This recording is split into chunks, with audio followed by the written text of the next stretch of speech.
Is anyone that didn't get the signal last time? Yeah. What? We're on this page.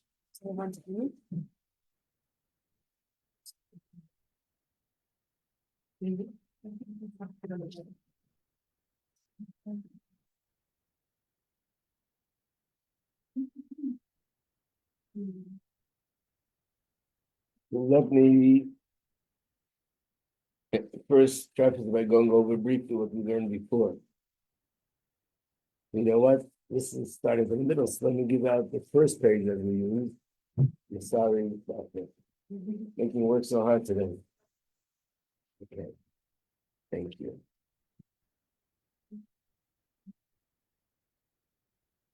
The Sikha was in reference to Beis Nissen.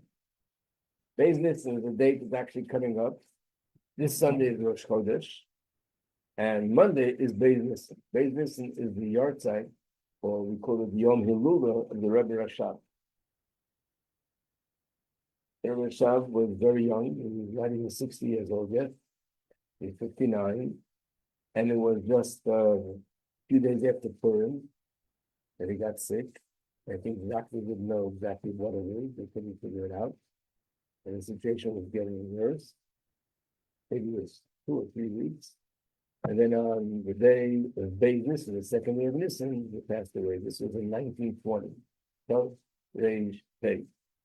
where was he at the time? He lived in a city called Rostov. At that point, it was after World War One, and Rabbi Rashab already left the city of Lubavitch because they were going to be there, and Chabad moved over to the city of Rostov. So the Rebbe in the Sikha said that I gave an introduction last time. If you look at the first page, it starts over the second line. It says the word "Achai Yitein Alibe." Right. That was the year that the Rebbe passed away. Not only passed away, it was like literally a month after. And from the day of the funeral, right after the funeral, the Rebbe began with this quote, Achai Yitein Alibe. And what is it? It's a pasuk, I think in Mishlei, Koheles, and it means that those that live, they should take the heart. The Rambam, when he talks about the laws that pertain when God forbid someone passes away, so he says these laws are all related to Chai Yit and Alibe. First of all, the laws have to do with enhancing the life of the soul in that world, but it also has to do with us enhancing our life. That those that Chai means those that are alive, Yit and Alibe should take the heart. Here's a person who passed away, so it should make us be more aware, more conscious, and to take more seriously the life that Hashem gives us, that we should use it in the proper way. Achai and Alibe. But the Rebbe specifically connected it to the Rebbetzin because the word Hachai are the letters of her name. Her name was Chaya and Hachai. So a lot of things were actually established that day. They were called Achai. They have the children's books called Achai. That's where it came from. Because that's the Rebbetz's name. And the L'chaim that Mrs. Cohen actually is the editor. Thank you very much. It was the L'chaim. Why did she call it L'chaim? All because of idea of Chai and Chaim and Chayit and Liban.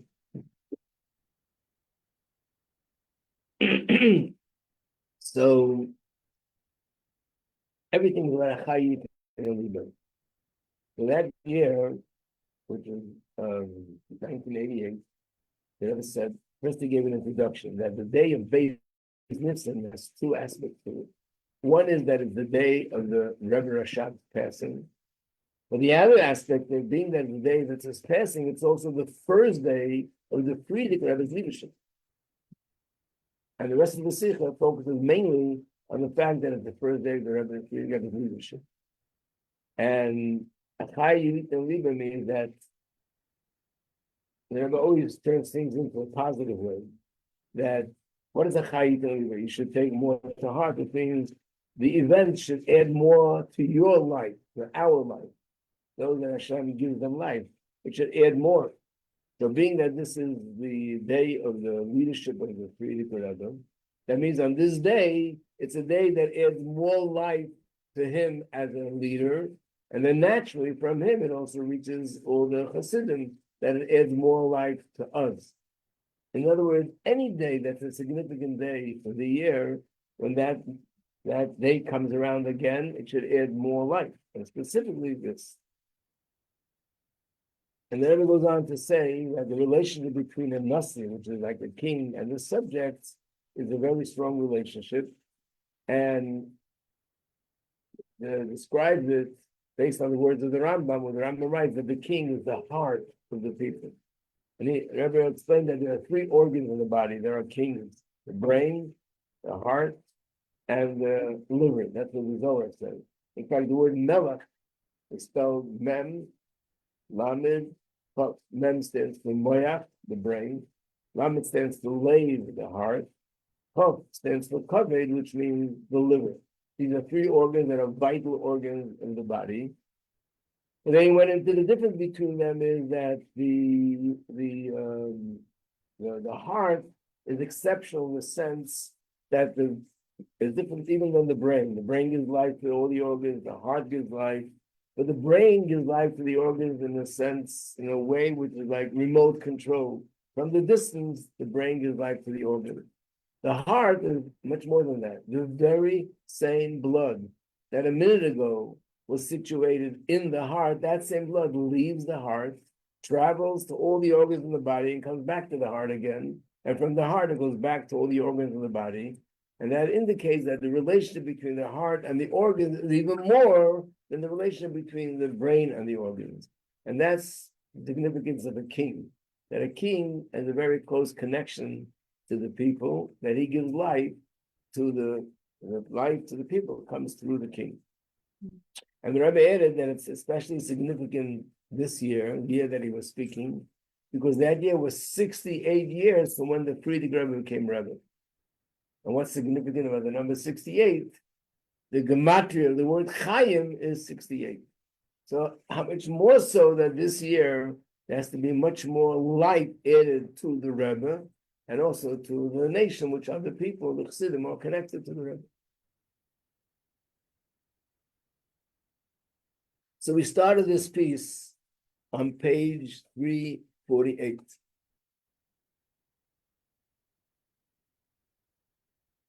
No, I want to go to page 350. That's where we started this last week. Let me go over briefly till we get to the part that we ended. In Dalet, on page 50, the Rebbe writes that the relationship between the king and the people is very close, but it's close in two directions. One direction is that the king gives life to the people because he's the heart. So just like the heart gives life to all the organs in the body, that's how Hashem gives life to the nation of Am Yisrael, but it comes through the king. But then there's another thing, which is the reverse direction. Not only that we get our life from the Melech, but the Melech gets his life from us. So let's start from that part on the bottom of page 350. This is again the Sikha of Tafshin Memches, the Sikha of Beis Nissan, 1988. It's printed in the Sefer HaSikha of Tafshin Memches, page 350. It says as follows: the closeness between the king and the nation is not only that the Hashem gives the nation life through the king, that from the king, life is being transmitted to the people. But it also goes in the reverse direction, that the king's entity as a king also depends on the people. It comes from the people. So on top of page 350, the first line in the second column has this emphasized these words, Ein Melech V'Lo. These are the famous words from the Sefer called Sefer HaChaim, also the word Chaim. I mentioned the other day, he was the brother of the Maharal of Prague. There is no king without a nation. And what does that mean? It sounds like very simple. Of course, there's no king without it. How can there be a king if there's no nation? And the answer is, it doesn't just mean there's no king without a nation. It means even a person who's truly a king and has a potential to be a king, but his kingdom can't really come to fruition only through the nation. They're the ones that bring it out in him. And again, look at the words on the top of the page. The word am, ein melech b'lei am is from the lashon oimumus. Oimumus means things that are separate. In other words, only from people and through people that are separate from the king. They're very far from the king. They're not on his level at all. And by them accepting his kingdom, that's what is instrumental in bringing out the kingdom in the king. Now, Rebbe says in Tanya that if a king would have 1,000 children, and all these children would accept his sovereignty, that wouldn't bring out kingdom in him. Because they're children, they're connected to him, they're an extension of him. Has to be something outside of me, and that brings it out. The fact that those who are outside of me accept me as a melech, that brings out the kingdom in me. And there it doesn't go into the details because it's a very big subject in Chassidus. There's so many maimarim about this. Almost every maimer on Rosh Hashanah talks about this subject, that Malchus, kingdom, is something very deep in the melech, very, very deep. And it's so deep that therefore it can't come out on its own. It needs something from the outside to sort of pull it out to the surface. It's not exactly the same thing, but there are things that you remember when someone asks you a question, you just go like that and you remember it. There's certain things you have to think for 10 minutes, 20 minutes, 15 minutes, an hour, a day, and then you remember. There's certain things that you just don't remember. But someone else could say something and remind you, and then it'll come back to your memory. They'll tell you, remember, we were here, and we did this, and we did that. And then it comes back to you. This means it's something very deep, very in the subconscious, and they need something stronger to build it out. It's not the same thing, but it's a similar idea that there's something very deep in the nefesh, in the soul, and that's malchus. And therefore, we need something strong to bring that out, to go into the depth of the soul and bring it to the surface. And that can only happen through the people who are outside of the king. And by them showing their willingness and their desire and their love and their want for the king to be their king, that brings out his kingdom to rule over them. I add, it's almost like you mentioned the children example, like how a king can't, even 1,000 of his children. It wouldn't do the job, right? Yeah. But also at the same time, like I'm just thinking from like a psychological point of view, if you need someone from outside of you to like muster up that focus from within, in a certain way, like that happens a lot, like in general, like if you're in a position of leadership, you might even find this relatable, I don't know, like because you have students that are like interested and are coming here to learn like that. Absolutely. Like, let's not forget that every one of us has malchus as part of our infrastructure. We have malchus. So malchus on a smaller scale is leadership in a community, leadership in an organization, leadership even in a business. The idea that malchus really means the ability to go beyond myself and inspire or influence others. That's what malchus is. Is this the deepest faculty that we have then? Because you mentioned that the Simcha mentioned that it's like we need something. Yeah, on the surface, it seems to be the most external because it's me relating to others. Right. But in reality, the power to go beyond self and reach into others, and I'm talking about it in a positive way, to influence others, inspire others, that comes from the deepest part of the soul. It's deeper than chokhmah, deeper than everything. And like we said, that there are people who can rule in a country, and it could be they're really controlling everything in the country, but it's a dictator. It's not malchus. It's not a positive thing. It's a bully on a very large scale. That's all that it is. In fact, in Hebrew, the two terms is a pasuk in Ashrei, Malchuscha, Malchus kol olamim, Memshaltecha b'chol dor v'dor, which means, what did I do? I hope I didn't turn it off. I just was blocking. Shayna, maybe you want to take a look at what I messed up on that. So the word Malchus and Memshala, two terms, both mean someone who's a ruler. But the difference is that Memshala could be used even for a dictator. He rules over them with an iron hand, locks up anybody who doesn't listen to him, executes people who don't accept him, like in Russia or Iran Iraq, these countries, that's not Malchus. That's huge bullies. Malchus is actually a beautiful thing. It is a beautiful relationship between the leader and the people, like Moshe Rabbeinu and David HaMelech and Shlomo HaMelech and the other kings who were righteous kings, where the people loved them and he loved the people. He was like, that's why we use the term a shepherd, like a shepherd who loves his sheep, takes care of his sheep. And therefore, these people, by wanting him to be Melech, they accept his Malchus. The next paragraph on page 350. How this is also emphasized in the process which is called the crowning of the king. In other words, even after a king is designated to be a king, there was a certain process, and that process is called the coronation. The whole world was reminded about this recently from in England when they had the coronation. Everyone's talking about the coronation. Like who thinks of coronations today? You know, the dictators are We got a day of dictators. school that we could highlight. What? We got a day of school that we could highlight about it. Get day off school, right? But you know, today it's more of a just a what do they call it, cultural thing that we do that. But basically, in years ago, this is very real. That this was a king, and there was a process called the coronation. It was a very formal process. But what did it involve? Usually, it involved dancing and singing and a ball. All this was showing the king that we want you to be our king. This is not dictatorship. We love the king. We want him to be our king. And then they put the crown on his head. And then, according to Chassidus, it's not just putting the crown on his head. By the people showing that, that brings out within the kingdom. I told the story in Tishrei time. Rabbi Yoel Khan, he always used to tell this story as an example of an interesting story. And it's somewhat of an example that there was a singer, a world famous singer, a Yid, and I think he was actually descendant of Rabbi Yitzchak Berditchev. I think at that point he wasn't necessarily religious, but he was a famous world singer, and he was in the same hotel as the Frierdiker Rebbe was in. He was preparing for a concert, a performance. So he was singing in his room, I guess.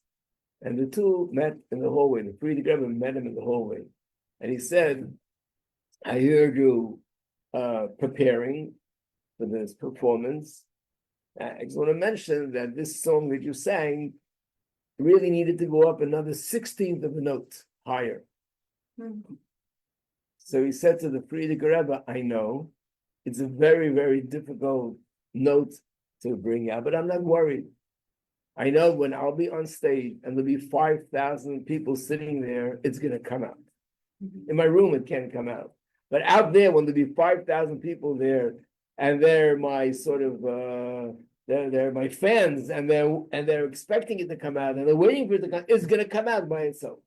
Same idea that there's something, and the truth is, on a smaller scale, when a person takes on a position of responsibility, and they have people who are saying you can do it, and we have confidence in you, so on and so forth. That's the same idea. It's not arrogance. It's bringing out the malchus in the person on a smaller scale. So this is emphasized in the process which is called Hachtoras HaMelech, the coronation of the king. Sha'am machrizim Yichi HaMelech. I told you, this is the Sikha, which is the source of the Yichi HaMelech idea. The people announce Yichi HaMelech, which is long live the king.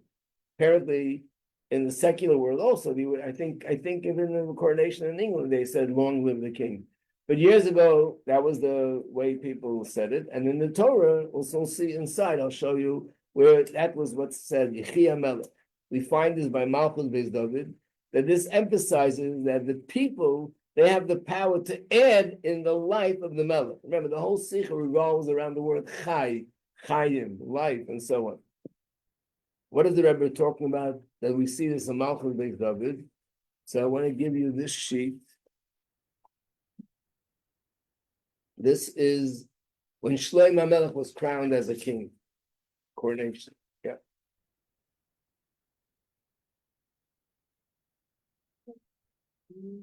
It's in the book of Malachim, of Kings, right in the beginning.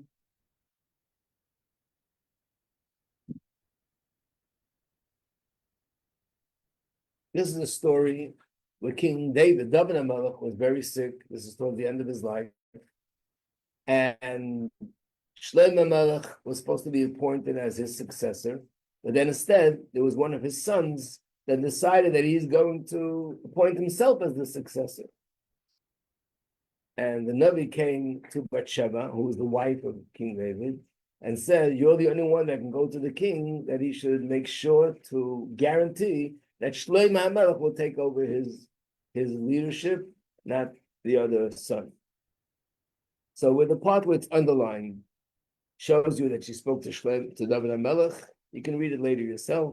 And his name was Adoniyo. That was the name of the brother that wanted to take the kingdom. And people were sort of crowning him as the king. So she went to David HaMelech, and he guaranteed her that Shlomo HaMelech will be the successor. Then it says that she bowed down to the ground, prostrated herself. That was the way people bowed to a king. And she said, Yechi Adoni HaMelech David La'olam. Okay? Then the king said like this. And I know it's English, you can all read it, but I want to read it together. King David then said, bring Tzadok HaKohen, Nissan the prophet, Ben Allah the son of Yada, bring them all to me. They came before the king, and the king said, this is David HaMelech. Take with you your master's servant, which is a mount, my son Shlomo, on a mule. Take him on a mule. Take him down to Gichon. And there Tzadok the Kohen and Nissan the Navi will anoint him as the king over Israel. What should you do? Sound the shofar, and you should proclaim, long live Shlomo HaMelech. Or you can read this in Hebrew, where it says, take him to Gichon. Moshe means will anoint him with oil. Three things. Skatem b'shofar, you blow the shofar, and you'll say, Yechi HaMelech Shlomo. Then he goes on to say how they went, and they took him, and he went down there, and then they actually did what he told them. The next part that's underlined. Tzadok the Kohen took the horn of oil from the tent, and he anointed Shlomo, which means he poured it on the top of his head in a specific way. Then they sounded the shofar, they blew shofars. And then all the people proclaimed, long live Vayem Kol Yechi HaMelech Shlomo. So the Rebbe is explaining that this process of announcing Yechi HaMelech, that brings out the kingdom in him. That's the coronation. And that's done, that shows us that the people can also add to the life of the king. So this is the conclusion, that the relationship and the closeness between the king and the nation is a two-way road. He gives chayus to the people, and the people bring out the kingdom in him. Hey, based on this, it's understood how this applies to us. Now the Rebbe is applying it to us. What's us? This year is Chaim Shana, 68 years, to the leadership of the Nasi the Reina, the Friedrich Rebbe. So in addition to what we said before, that there has to be every year, when the anniversary of that day comes around, there should be added more life, but so much more this year, because the year itself is 68, which is Chaim. That there has to be an addition of life to all through the Nasi of the generation. So number one, the Nasi gives us more life, and number two, the people in the generation have to add more life to the Nasi. And how do they do that? By announcing Yechi HaMelech. Then the Rebbe continues. Let me repeat this in simple words, practically speaking. What does it mean? Now that we've reached the point of Chaim Shana, 68 years. So we explained last shir, which was on Wednesday, that in the Torah world, especially in Chassidus, when a certain amount of years pass, it's not just a number, it's not just history. It means that something spiritually became more complete. In other words, if 40 days pass, now we can receive the Torah. It means something which is related to the number 40 and needs to go through 40 stages was completed. When it says the Jews were in the desert for 40 years and only then could they go into Israel, it means that something spiritual needed to be completed. And at the end of the 40 years, it was completed because it was 40 years. And the same with all the other numbers that we have in the Torah. So here too, the fact that 68 years passed since the Friedrich Rebbe's leadership, that means that now is the time, more than ever before, that there has to be something added in his giving us more chayas and we giving him more. tzarich a sofa ikris. There has to be a major addition in the life that the people are adding to the king by announcing Yechi HaMelech. And what does Yechi HaMelech mean? So the content of this word is, these are the words. These are, by the way, this is an edited Sikha. The Rebbe checked it and put these words in. Kvar Hagiya Hazman, the time has come. How could you say Yechi HaMelech to the Frierdiker Rebbe? The time has come of a kitzu v'rane sheichni offer, that those that lie in the dust should rise, which is kvei kedushas me'e v'chomi adon asiderenu. This is my father-in-law, the nasi of the generation, and the kitzu v'ranenu, and we should have David Malka Mashiach rise. That's what Yechi. In other words, Yechi HaMelech now is in context of Mashiach. That Mashiach, who is a Melech, his Malchus should come to fruition. And then the Rebbe concludes, and this is also, I'm reading it now from page 351, that in the recent times, the Rebbe says about himself that he's raising a storm about the need to shout Ad Masai. And that by shouting Ad Masai, you bring the Geula closer. What's the reason by saying Ad Masai has any kind of effect in bringing the Geula closer? How did everyone understand the reason for Ad Masai? Up until now, we understood it that Hashem wants to hear from us that we want Mashiach. And that alone makes Mashiach's coming sooner. Number one, by saying Ad Masai, we're showing that we believe in the coming of Mashiach. And number two is that we want it. And the fact that we want it, that makes Hashem want to bring Mashiach sooner. So here the Rebbe says, in addition to the emphasis on tzipiyah, means the anticipation, and the requesting, and the pursuing the geula, which means we're not just sitting back and saying to Hashem, listen, I'm happy where I am, but if you want to bring Mashiach, okay, I won't argue. No, that we're telling Hashem we want it, and we're asking, and we're begging, and that hastens Mashiach's coming. Shiyava Mashiach said, Keni b'peil mamish, we want Mashiach in actuality. Not in some spiritual way, like in other times in history, where something spiritually happened that was very good, and that was a manifestation of Mashiach. We don't want manifestations. We want the real deal, Mashiach in the most physical sense, in a way that you can point your finger and say, Hinei HaMelech HaMashiach. Here is the person who's Melech Mashiach, Basar Adam. I just mentioned this in the other class. There are a few times in history where the tzaddikim spelled out and said that this and this time Mashiach will come. It never happened, but spiritually something major did happen. For example, in the times of the Arizal, first of all, he himself was meant to be Mashiach, and the generation was meant to merit Mashiach, but it didn't happen. But what did happen?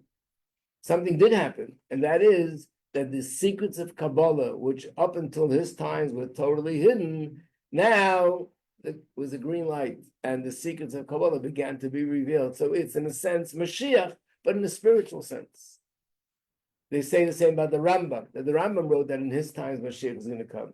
The fact that the Rambam was written, which was a whole new revelation of Torah in this format, everything in the whole entire Torah put together in a clear, very down-to-earth, like a handbook on halacha, that was a revelation of Mashiach, a new revelation of Torah, and other things along those lines.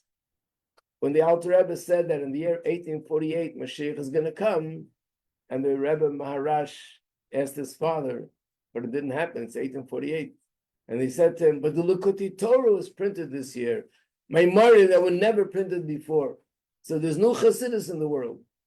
So he said, but that's spiritually. We want Mashiach physically. That's what the Rebbe is emphasizing. We mean Mashiach physically, that you can point your finger and say, here is the person who is Mashiach, and he's going to take you out of Golus physically. So besides the fact that saying Ad Masai has an advantage, the advantage is it's showing Hashem that we want Mashiach. There's another advantage. Yesh b'achrozazu. This announcement also, in a certain sense, includes the coronation. It's as if we're saying Yechi HaMelech.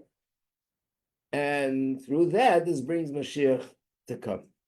In other words, when we say we want Mashiach now, it shows Hashem we want him. But also in another way, it's in a sense saying to the king that we want you to rule over us. And that brings out, in a sense, the Malchus in Mashiach himself. We can also add that this idea that we could sort of appoint Mashiach or bring out Mashiach's kingdom was really revolutionary. It knocked a lot of people off their chairs. Like, come on, Mashiach is something so phenomenal. We have a part of making that happen.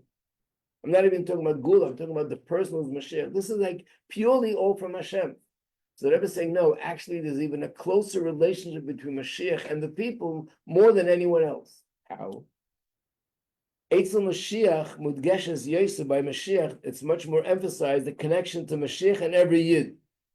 Besides the fact that a king in general is the heart of the nation, but by Mashiach, the relationship is even stronger. And because we're so close, that's why every individual, every man, woman, and child has the power to bring out the Malchus of Mashiach by saying Yechia Melech. So the Rebbe is basically saying that all these years we'd be shouting on Masai. It was also a hidden code that we're actually saying Yechia Melech. Because by saying on Masai, you're saying we want you to be our king. Where do we know? Where do we see this close connection between Mashiach and every person? There's a pasuk in Chumash where it says, Dorach koichav Yaakov, that a star will come out from Yaakov. What does a star mean? So the Gemara gives two interpretations. One, koichav goes on every single Yid. The Gemara Yerushalmi.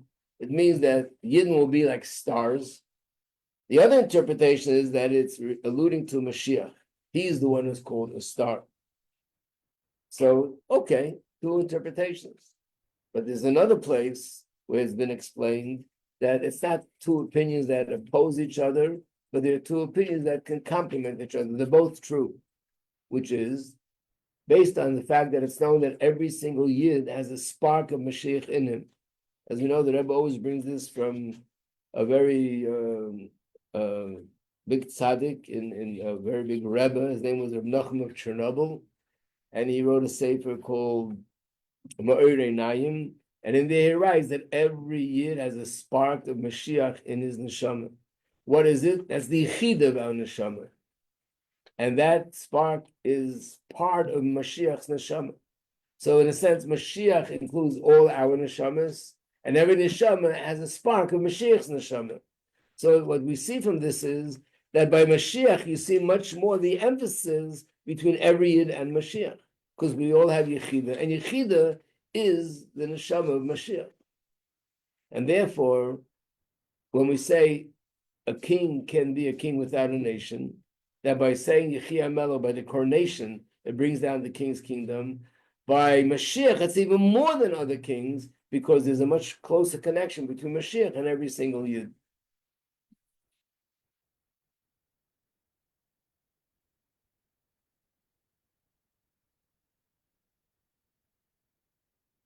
But this is the source of Yechia Melech. It's not a homemade thing, it's not a made-up thing. And the Rebbe explains that by saying Yechia Melech, this is going to help, in the sense, Mashiach himself bring out his kingdom. So if you remember when it was Yud Shvat time, and we spoke about his kashrus, and people wrote letters to the Rebbe, we want you to take on leadership. It's the same idea, that in order for the Rebbe's leadership to be revealed in the world, it was required that the Hasidim should express their willingness for that. You know, we have letters from the Alter Rebbe, Mittel Rebbe, Tzemach Tzedek. So recently I was looking in the letters of the Alter Rebbe, never really looked there. A lot of very interesting things there.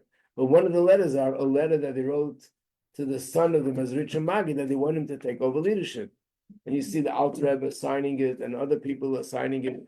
And they're writing, we are dedicating ourselves to you. We want you to lead us. We'll listen to everything you tell us to do. Please take on leadership. So this was the custom all the generations. But it's based on this idea that a melech b'lo am, you can't have a king without a nation. The nation are the ones that bring out the kingdom and the king.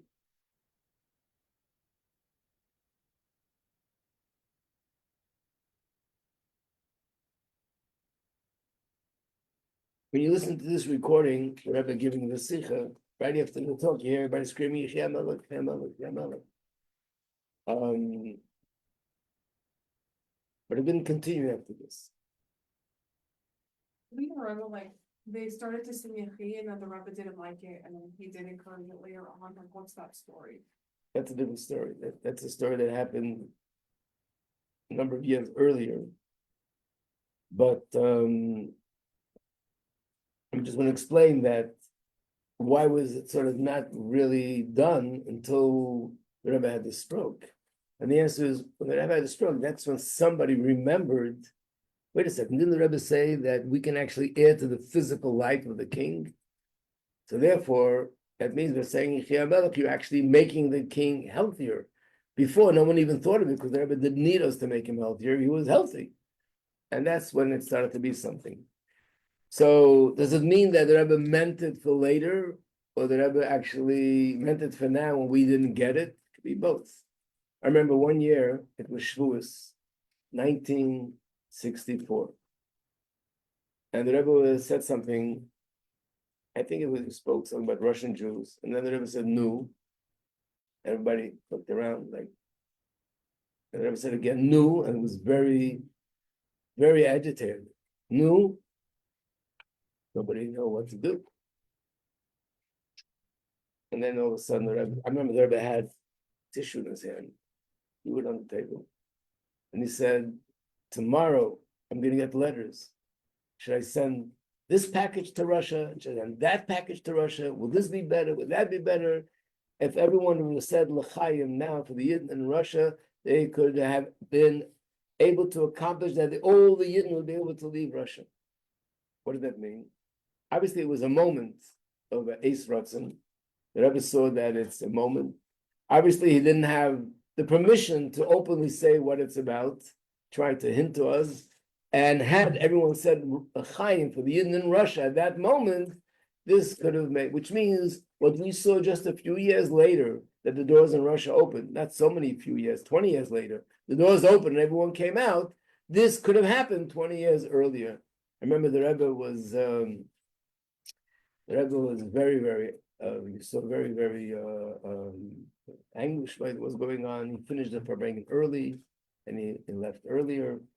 But clearly was a time. So what happened? There's certain situations where the Rebbe alludes to us that this is something we need to do, and we just don't get it. We missed it. That's the possibility. Could also be possible that the Rebbe said it then, and he meant it for the future, because that also happened by the Rebbe. They would say certain things. It wasn't relevant for that moment, but is relevant for the future. Because here it says that it actually adds life to the king in a physical sense. They're saying Yechia Melech. Yechia Melech means long live the king. So when the people say those words, that could add literally to the life of the Melech.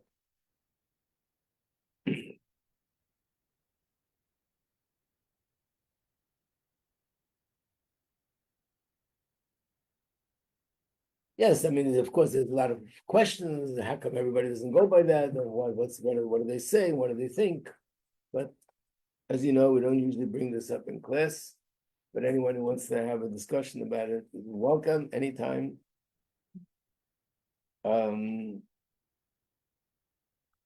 I know one of the arguments someone once gave is, if really this is a good thing, then how come we didn't do it before? Why didn't we do it 20 years earlier, 30 years earlier? But if you read the Sikha, it actually says there's something unique about this year. And that is we've reached the number 68, which is Chaim. And therefore, now is the time for Yechia Melech. Before was not the time. I mean, one of the things we get to learn when you learn Chassidus is something which people without Chassidus are not so aware of, is that it could be something that at an earlier point was unacceptable, and at a later point, it's something which is not only acceptable, but it's urgent. Take Chassidus itself. One of the biggest arguments against Chassidus was, no one ever studied this part of Torah. Why are you doing it now? And everyone agrees that years ago it was unacceptable. And the answer is, the world is constantly changing. Then it was unacceptable, and now it is acceptable. And the same thing with many other things, that, there's a Rashi in Chumash actually a little bit like this, which a little bit, but in the reverse, that Rashi says remember mentioned in class a bama, which means people who build platforms and do avodah zarah. In the times of Abraham, Yitzchak, Yaakov, that's what they did, and it was very precious to Hashem. But after the Beis Mikdash was built, it's unacceptable. So there's a time that things are acceptable, and then they become unacceptable. There are times that things are unacceptable, then it becomes acceptable, because the Torah was given to us in a world for a purpose, and there's a time when now this purpose is relevant, and this time it wasn't relevant. So therefore, there are a lot of things that, I remember, what Rabbeinu Tam's tefillin are, right? Men wear 2 pairs of tefillin. So when do the men start wearing 2 pairs of tefillin? By certain Hasidim, they don't start until the age of 40, because Rabbeinu Tam is much holier in a certain way. Certain people will not put on the tefillin until they're married.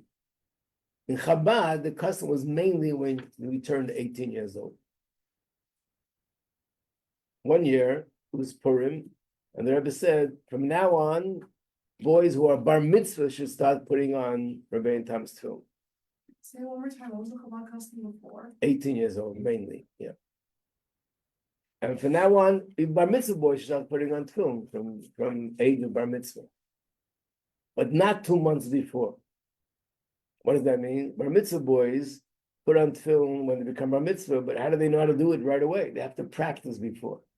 So you don't practice too early, but 2 months before the bar mitzvah, that's when you start practicing, you start putting on tefillin every day. So the Rebbe says this new thing that even bar mitzvah boys should have Rabbeinu Tam's tefillin, it's only from the bar mitzvah, but not the 2 months before. A few years go by, and the Rebbe says, bar mitzvah boys should start putting on Rabbeinu Tam's tefillin from the start. As soon as they start training, they should already put on Rabbeinu Tam's tefillin. How do things change? The world is changing, and therefore, what was not acceptable before becomes acceptable now, and this applies to a lot of different things. A woman's yeshiva, there was no such thing since the Torah was given. No such thing as a woman's yeshiva. And once it became acceptable, we realized a woman could not grow up with true Yiddishkeit without yeshiva. No way, it's not going to happen. She must have yeshiva. She must study. What was one thing? Because the world is changing, and obviously changing in a way that's getting closer to Mashiach. So therefore, the application of certain things in Torah also changed. Torah doesn't change, but the application changes. A good Shabbos, a good Chodesh. We're going into an amazing month called Chodesh HaGeula, the month of Nissan. So hoping that this next class will be in Yerushalayim, based on English. I'll meet you by the right side there near the gate. You say the same thing to everyone every time. Like, what happens if someone actually comes to look, find you, and you made it Well, I hope to do it. it's the times of the Shia, so his word will run true. I'm sure I'll keep my commitment, Okay, cool. Just checking. Rabbi Majeski, why is it that I noticed, because you just mentioned in different circles with Rabbeinu Tam, but what's the difference? Why do some Sephardim daven with a tallis, and then in other circles, like in Chabad, you don't get a tallis until you're married? Do you know the reason? I don't know the reason for each individual thing, but yeah. So it's the reason that we wait till a man is married and daven with tallis.